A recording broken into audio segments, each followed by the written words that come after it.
News India देख रहे हैं आप। मैं हूं आपके साथ पूजा अग्रवाल। बुलेटिन में आप सभी का स्वागत। शुरुआत बड़ी खबर के साथ करेंगे। सुप्रीम कोर्ट में पॉल्यूशन पर सुनवाई शुरू हो चुकी है। दिल्ली एनसीआर में पॉल्यूशन पर सुनवाई शुरू हुई है। दिल्ली सरकार को सुप्रीम कोर्ट से फटकार, ग्राफ 4 लाने में 3 दिन की देरी आखिर क्यों की गई? तो देखिए, इस वक्त की बड़ी और अहम जानकारी हम आपको दे रहे हैं। लगातार बढ़ते पॉल्यूशन को लेकर अब सुप्रीम कोर्ट भी चिंतित हो चुका है। सर्वोच्च न्यायालय की ओर से सवाल पूछा गया है दिल्ली सरकार को फटकार लगाते हुए कि ग्राफ 4 को लागू करने में 3 दिन की देरी आखिर क्यों हुई, जब मालूम था कि पॉल्यूशन बढ़ रहा है, हालात बद से बदतर हो रहे हैं, स्थिति खराब हो रही है, AQI लेवल 450 को पार करने के लिए तैयार है। तो आखिर ग्राफ 4 को पहले ही लागू क्यों नहीं किया गया? 3 दिन की देरी क्यों हुई? इतना इंतजार क्यों किया गया? दिल्ली एनसीआर में बढ़ते पॉल्यूशन स्तर को लेकर सर्वोच्च न्यायालय में सुनवाई शुरू हो चुकी है। दिल्ली सरकार को सुप्रीम कोर्ट से फटकार, ग्राफ 4 लाने में 3 दिन की देरी आखिर क्यों हुई?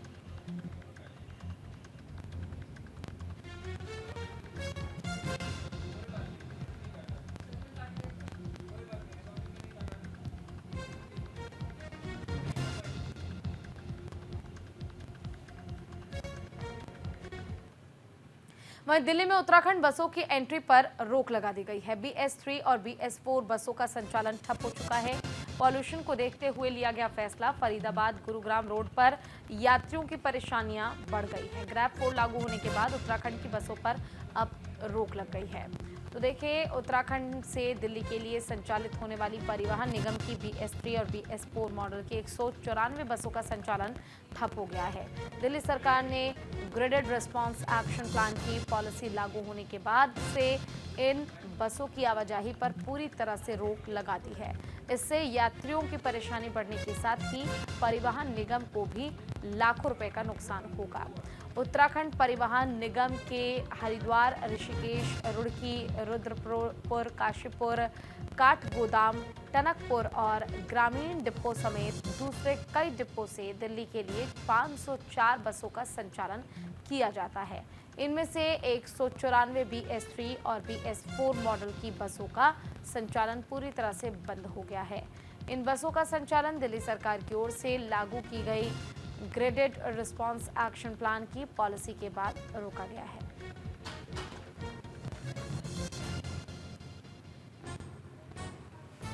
ज्यादा जानकारी के लिए हमारे साथ हमारे संवाददाता अनुज अवस्थी जुड़ गए हैं। अनुज, बढ़ते पॉल्यूशन के बीच दिल्ली सरकार ने ग्राफ 4 को लागू कर दिया, लेकिन अब इसका प्रभाव उत्तराखंड के जो तमाम लोग हैं या जो तमाम यात्री हैं, सफर करते हैं, उन पर भी पड़ता नजर आ रहा है। क्या परेशानी झेलनी पड़ रही है इस फैसले के बाद, यानी ग्राफ 4 को लागू करने के बाद किस तरह की दिक्कतें आ रही हैं?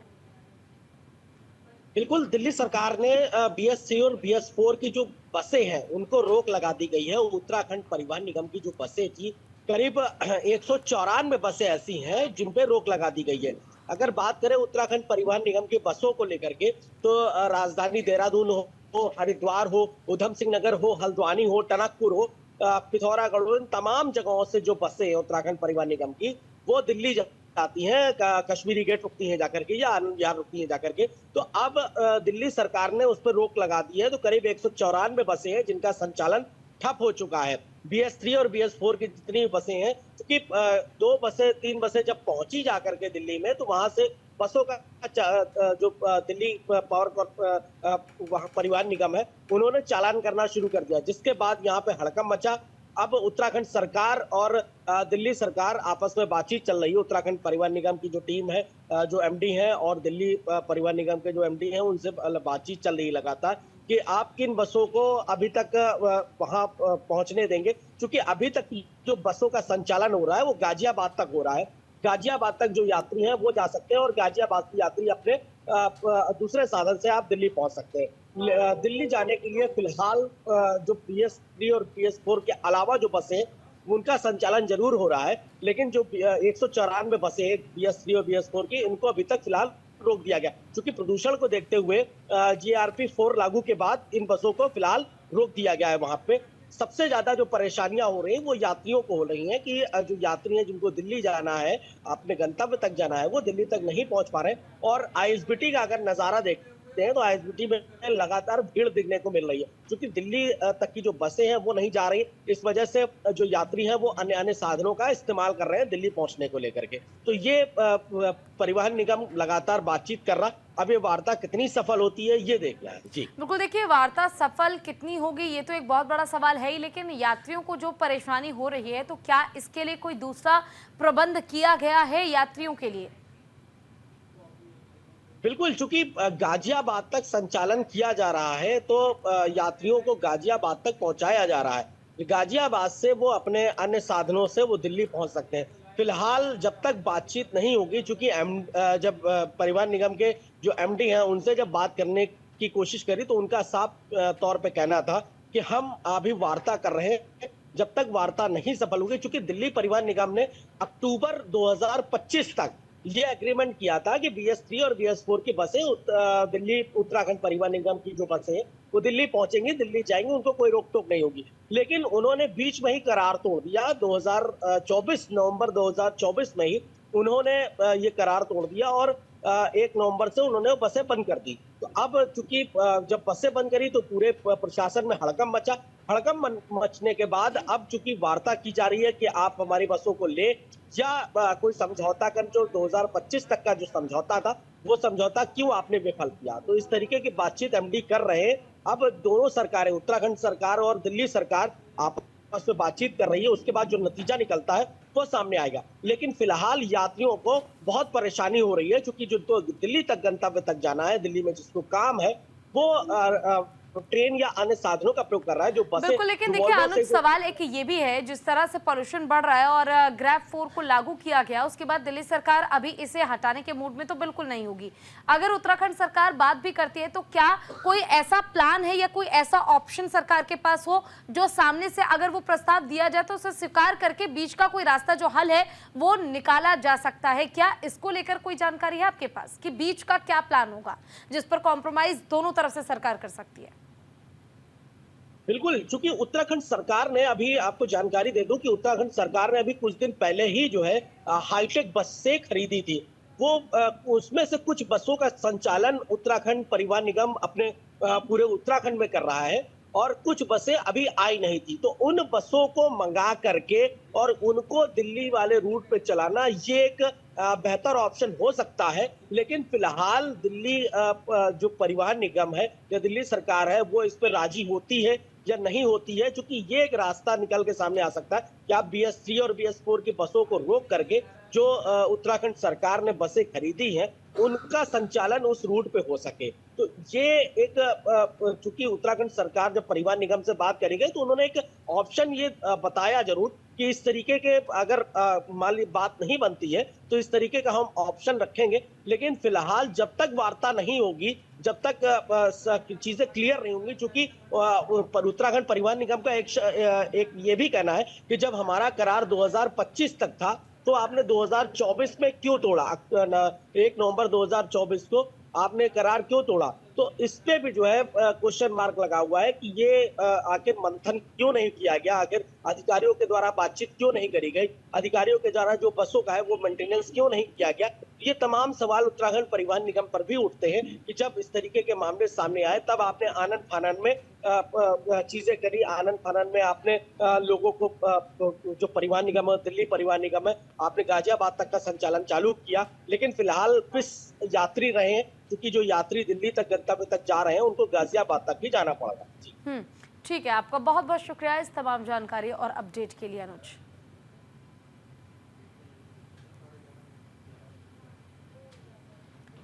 और देखिए, निकाय चुनाव पर बोले शहरी विकास मंत्री। निकाय चुनाव पर प्रेमचंद अग्रवाल का दावा, दिसंबर तक होंगे निकाय चुनाव। प्रेमचंद अग्रवाल ने यह कहा है उत्तराखंड में जल्द होंगे निकाय चुनाव।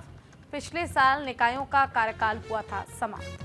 तो उत्तराखंड में निकाय चुनाव न कराने को लेकर विपक्ष के आरोपों के बीच राज्य के शहरी विकास मंत्री डॉक्टर प्रेमचंद अग्रवाल ने दावा किया है कि किसी भी स्थिति में इस साल के दिसंबर महीने में निकाय चुनाव होंगे।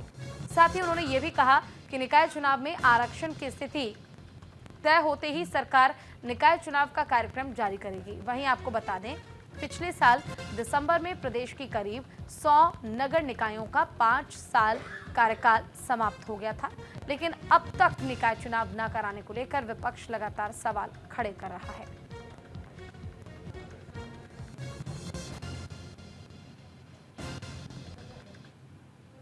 ये मानना है कि जो निकाय चुनाव है, उससे पहले सिर्फ एक स्टेप पीछे हैं हम लोग, वो है आरक्षण। आरक्षण का निर्धारण जैसे ही होगा और उसके तुरंत बाद हम कार्यक्रम जारी करेंगे और कार्यक्रम जारी होते ही चुनाव कराएंगे।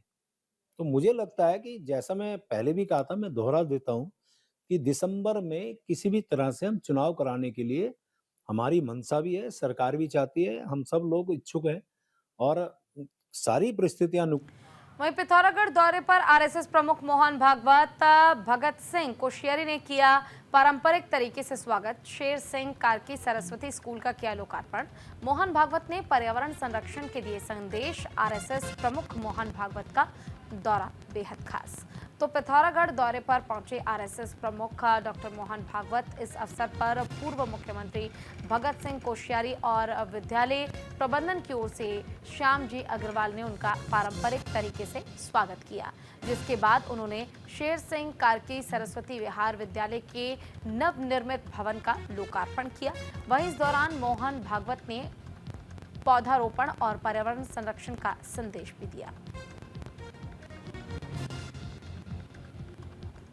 कोहरे के कारण हादसे में इजाफा हुआ है। परिवहन विभाग की तैयारी पूरी। परिवहन विभाग ने सुरक्षा के लिए उठाए कदम। सड़कों पर लगाए गए रिफ्लेक्टर और रोड मार्किंग। विभाग ने सड़क सुरक्षा को बजट में जोड़ा है। तो देखिए, हरिद्वार में सर्दियों के मौसम में बढ़ते हादसों को देखते हुए परिवहन विभाग ने इस बार सुरक्षा के लिए खास कदम उठाए हैं। विभाग रिफ्लेक्टर और रोड मार्किंग के जरिए सड़कों को सुरक्षित बनाने की योजना पर काम कर रहा है। सर्दियों में घने कोहरे के कारण सड़क हादसे की संख्या बढ़ जाती है। वहीं इसको लेकर क्षेत्रीय परिवहन अधिकारी रशीम पंत ने बताया कि विभाग ने सड़क सुरक्षा के बजट में इस बार एक नया प्रावधान जोड़ा है। इसके तहत विभाग रेडियम टेप खरीदेगा, जिससे गन्ने की ट्रॉलियां सड़क किनारे खड़े पेड़े और अन्य स्थानों पर लगाया जाएगा। इसके अलावा सड़क सुरक्षा को बेहतर बनाने के लिए विभाग विशेष रूप से रोड मार्किंग पर भी ध्यान दे रहा है। सड़कों को स्पष्ट रूप से डिफाइन करने के लिए सफेद लाइनों पर विशेष पेंटिंग की जाएगी।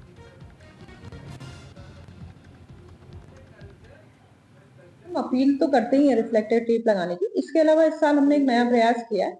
हम लोगों ने अपने जनपदीय सड़क सुरक्षा के बजट में एक प्रावधान किया है कि हम लोग टेप, रेडियम टेप को प्रोक्योर खरीदेंगे मार्केट से, और विशेष रूप से जो गन्ने की ट्रैक्टर ट्रॉलियां हैं, ग्रामीण क्षेत्रों में जो एग्रीकल्चर ट्रैक्टर ट्रॉली चलती है उनमें, और रोडों के किनारे जो पेड़ हैं और या बिजली के खंभे हैं जिनसे दुर्घटना की संभावना रहती है, उन पर भी हम लोग रेडियम टेप लगाएंगे, अच्छी क्वालिटी की रेडियम टेप, ताकि जो रिफ्लेक्शन है उससे जो वाहन चालक हैं उनको सुविधा मिल सके। इसके साथ ही कल जिलाधिकारी महोदय ने सभी रोड ओनिंग एजेंसीज को भी ये निर्देशित किया है कि कोहरे के दृष्टिगत जो रोड मार्किंग्स हैं, जिनमें हम रोड की साइड्स को डिफाइन करते हैं, वो व्हाइट लाइंस को प्रॉपरली पेंट करें। इसी महीने के अंतर्गत उनको ये काम करने के लिए निर्देशित किया। पुलिस ने चलाया सत्यापन अभियान। लोगों के घर घर जाकर किया सत्यापन। 47 मकान मालिकों के खिलाफ कार्रवाई की गई। पुलिस ने 35,000 का जुर्माना भी वसूला है।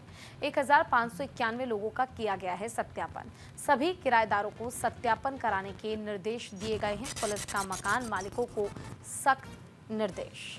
तो हरिद्वार में बिना सत्यापन कराए मकान में किराएदार रखना मकान मालिकों को भारी पड़ गया।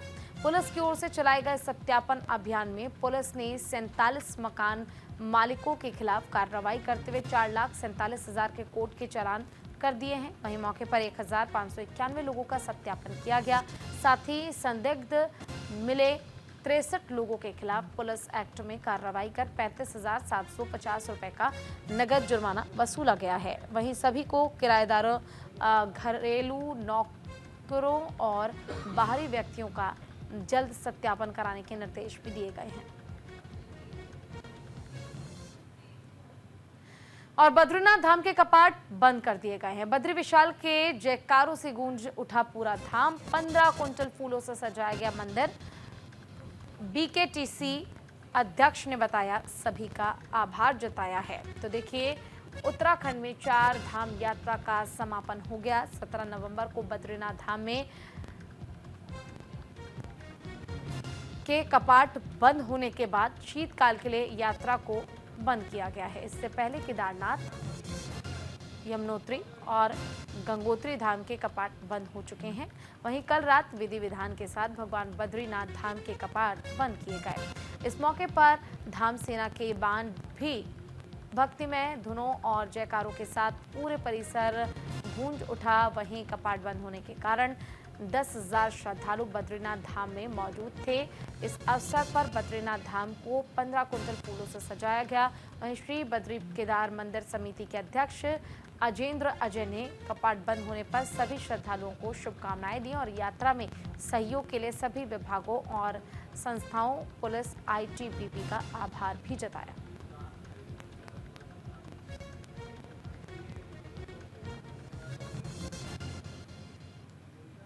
और डिलीवरी के दौरान महिला की मौत हो गई है। परिजनों ने डॉक्टर पर लापरवाही का आरोप लगाया। लोगों ने स्वास्थ्य विभाग पर उठाए हैं सवाल। पुलिस ने महिला का शव पोस्टमार्टम के लिए भेज दिया है। तो देखिए, हरिद्वार के थाना सिडकुल क्षेत्र के रोशनाबाद में डिलीवरी के दौरान महिला की मौत हो गई। इसको लेकर परिजनों ने डॉक्टर पर गंभीर लापरवाही का आरोप लगाया। मृतका के परिजनों का कहना है कि ये पहली घटना नहीं है। इससे पहले भी झोलाछाप डॉक्टर की वजह से कई लोगों की जान जा चुकी है। साथ ही लोगों ने स्वास्थ्य विभाग पर सवाल उठाते हुए पूछा कि इन झोलाछाप डॉक्टरों पर कार्रवाई क्यों नहीं हो रही है। वहीं पीड़ित परिवार ने स्थानीय पुलिस में शिकायत दी और डॉक्टर के खिलाफ सख्त कार्रवाई की मांग की। हालांकि पुलिस ने महिला का शव कब्जे में लेकर पोस्टमार्टम के लिए जिला अस्पताल भेज दिया है और मामले की जांच शुरू कर दी है।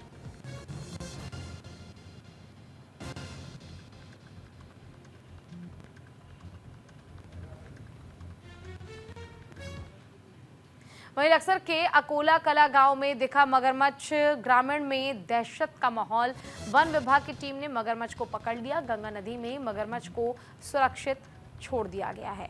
तो देखिए, लक्ष्य क्षेत्र में जंगली जानवरों और जीव जंतुओं के आबादी में घुसने का सिलसिला थम नहीं रहा। पिछले दिनों हाथियों का झुंड कई स्थानों पर घुस गया था। वहीं अब अकोला कला गांव में एक विशाल मगरमच्छ घुस आया, जिसके बाद आसपास के लोगों में हड़कंप मच गया। वहीं ग्रामीणों ने इसकी सूचना वन विभाग को दी, जिसके बाद वन विभाग की टीम मौके पर पहुंची और मगरमच्छ को ग्रामीणों की मदद से काबू में पाया गया और फिर उसे गंगा नदी में सुरक्षित छोड़ दिया गया।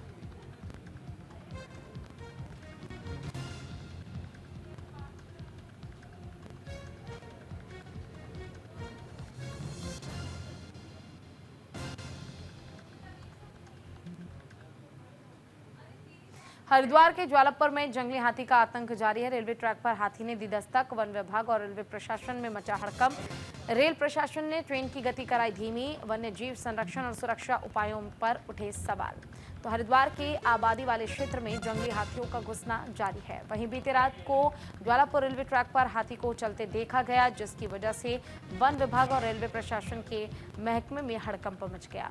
वहीं वन विभाग की रेलवे ट्रैक टीम ने तुरंत कार्रवाई करते हुए रेलवे प्रशासन से संपर्क कर आती हुई ट्रेन की गति को धीमी कराया और उसके बाद कड़ी मशक्कत के बाद हाथी को ट्रैक से हटाया गया, जिसके बाद फिर ट्रेन धीरे धीरे चलने लगी। वहीं दूसरी ओर बार बार हाथी की आबादी वाले क्षेत्र में आना एक बार फिर वन्य जीव संरक्षण और सुरक्षा उपायों पर सवाल खड़े कर रहा है।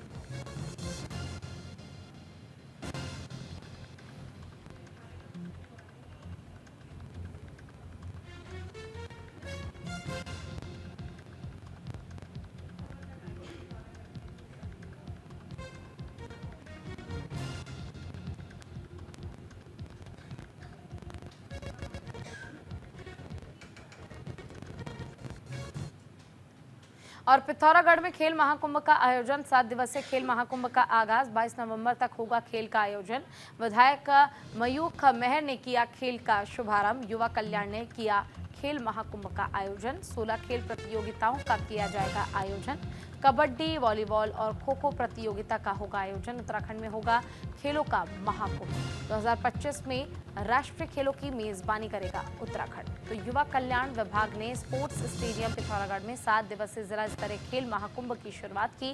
खेल महाकुंभ का विधायक मयूख मेहर ने किया और आज पिथौरागढ़ जिला खेल के क्षेत्र में राष्ट्रीय अंतर्राष्ट्रीय स्तर पर नाम रोशन कर रहे हैं। खेल को हमेशा खेल भावना से खेलने की अपील की गई और वर्तमान में पिथौरागढ़ में दी जा रही खेल सुविधा को जानकारी दी।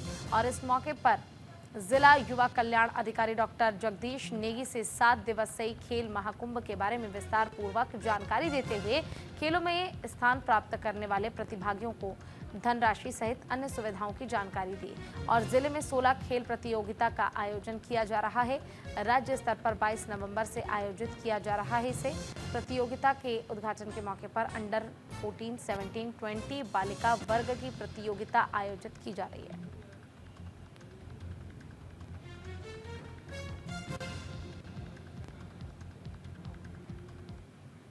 और इसी के साथ बुलेटिन में इतना ही। नमस्कार। लाडकी बहीण माझी